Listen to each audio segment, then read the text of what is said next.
मध्य प्रदेश के कटनी पहुंचे आप पार्टी के राज्यसभा सांसद संजय सिंह ने केंद्र सरकार पर तीखा हमला बोला है। उन्होंने आरोप लगाया कि मोदी सरकार जनता के सवालों से भाग रही है और महंगाई, बेरोजगारी व भ्रष्टाचार जैसे मुद्दों पर जवाब नहीं दे रही। वहीं वरिष्ठ लोकतांत्रिक समाजवादी नेता रघु ठाकुर ने दावा किया कि कटनी से सरकारी मेडिकल कॉलेज की योजना छीनकर उसे पीपीपी मॉडल पर ले जाने की तैयारी की जा रही है। उन्होंने सरकार से इस फैसले पर पुनः विचार की मांग की। फिलहाल इन बयानों को लेकर जिले की राजनीति गर्मा गई है और इसे लेकर चर्चाओं का दौर तेज हो गया है। आज देश में बढ़ते हुए निजीकरण के खिलाफ रघु ठाकुर जी के नेतृत्व में यहाँ ये सभा हुई कटनी के अंदर।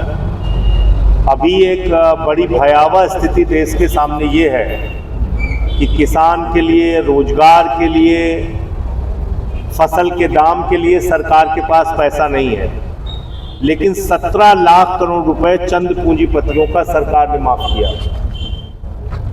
43 पूंजीपतियों का 3.5 लाख करोड़ रुपए माफ किया। हालत यह है हिंदुस्तान की अर्थव्यवस्था की कि हम 300 लाख करोड़ रुपए के कर्ज में डूबे हुए हैं मोदी जी के राज में।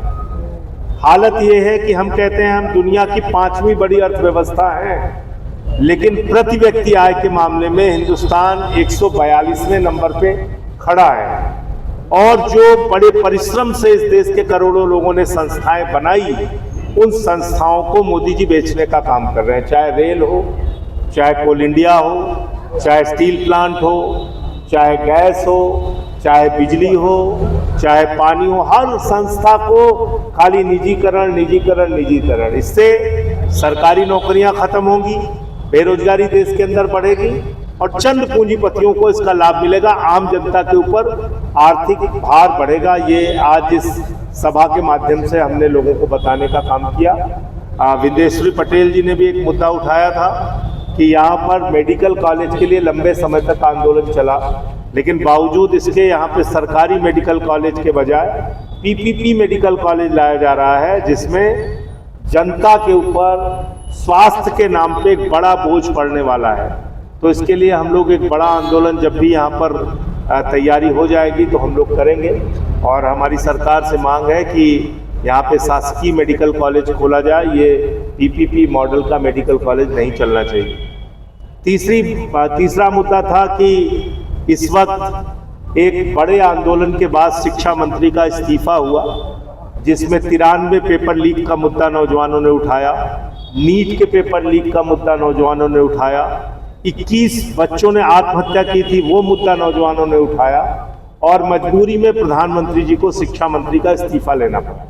लेकिन उसके बाद जिस तरह का रुदन प्रतिदिन कैमरे पे आके प्रधानमंत्री जी कर रहे हैं और देश के अपने जो गुंडा एलिमेंट है उनको भड़काने का काम कर रहे हैं, तो वो ठीक नहीं है।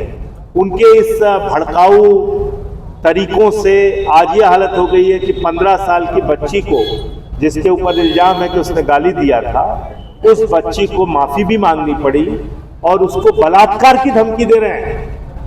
उस मासूम बच्ची को बलात्कार की धमकी दी जा रही है, उसको मार के नाले में फेंकने की धमकी दी जा रही है। ये कौन सा न्याय है आपका प्रधानमंत्री? आप कह रहे हैं आपने सब बच्चों को माफ कर दिया। अरे भाई, महाराजा है क्या आप? माफी तो आपको मांगनी चाहिए। आप मुजरा जैसे शब्दों का इस्तेमाल करते हैं। आपके प्रवक्ता टीवी चैनल पे बैठ के मां की गालियां देते हैं। आपके लोग कितनी भद्दी भद्दी भाषा बोलते हैं। ये कंगना रनौत, ये सांसद, इसने कहा कि वहां पे जो बच्चियां आई उनके कई पुरुषों से यौन संबंध बनाती हैं। बयानबाजी करने वाले लोग आपकी पार्टी में भरे हुए हैं और आप बच्चों को टारगेट करने में लगे हुए हैं। उनको लगातार ऐसा भाषा का ज्ञान दिखा रहे हैं जैसे मालूम पड़ रहा है कि आप पता नहीं कितने संस्कारी हैं। भाषा के ऊपर भाजपाई बोलते हैं तो लगता है ओसामा बिन लादेन अहिंसा का उपदेश दे रहा है। इसलिए भाषा के ज्ञान देने का अधिकार भाजपा के लोगों को नहीं है। सबसे गंदी भाषा, सबसे घटिया भाषा इस देश के प्रधानमंत्री और उनकी पार्टी के लोगों को। तो मुझे इतनी बात कहनी थी। आपका कोई प्रश्न हो? प्रधानमंत्री धर्मेंद्र प्रधान के इस्तीफे के बाद भारतीय जनता पार्टी गैर भाजपा शासित राज्यों के शिक्षा मंत्रियों को भी घेर रही है, जिसमें से पंजाब भी एक है। उनका कहना है कि पंजाब में भी पेपर लीक हुए हैं, तो पंजाब में मैं प्रधानमंत्री जी को चुनौती देना चाहता हूं आपके माध्यम से, और मेरी चुनौती उन तक पहुंच जाए तो मैं बड़ा खुश होऊंगा। अगर एक भी प्रमाण पेपर लीक के पंजाब के मोदी जी या उनकी पार्टी के लोग दे देंगे तो उस पर फिर हम हर सजा झेलने के लिए तैयार हैं। वहां पेपर लीक नहीं हुआ, वहां नकल हो रही थी एक कॉलेज में, नकल करने वाले लोग पकड़े गए, उनको गिरफ्तार किया गया, उनको जेल में डाला गया, कोई पेपर लीक नहीं हुआ। लेकिन भारतीय झूठा पार्टी है, झूठ बोलने में मास्टर है, कोई भी चीज फैला देती है। ये मैं पूरी जिम्मेदारी से आपके सामने कहूँ। किस तरह से अभी माहौल चल रहा है, तो क्या लग रहा है, किस तरह का, कौन सी पार्टी कहाँ पे देखिए, अब उसका परिणाम तो कल आ जाएगा, सामने हो जाएगा। ये जरूर है कि जो बीजेपी के कैंडिडेट थे उनका टिकट काट दिया गया था, नरोत्तम मिश्रा जी का, तो मुझे लगता है कि इनकी अंदरूनी लड़ाई का लाभ विपक्ष को मिल सकता है। अगर आम आदमी पार्टी से आप आते हैं, आज का कार्यक्रम जिस बैनर तले है, इसके पीछे का ये दोनों का आपको ये नहीं मालूम कि रघु ठाकुर जी हमारे राजनीतिक गुरु हैं और अभी हमने यात्रा की थी सरयू से संगम, तो आशीर्वाद देने के लिए आम आदमी पार्टी के कार्यक्रम में रघु जी पहुंचे थे।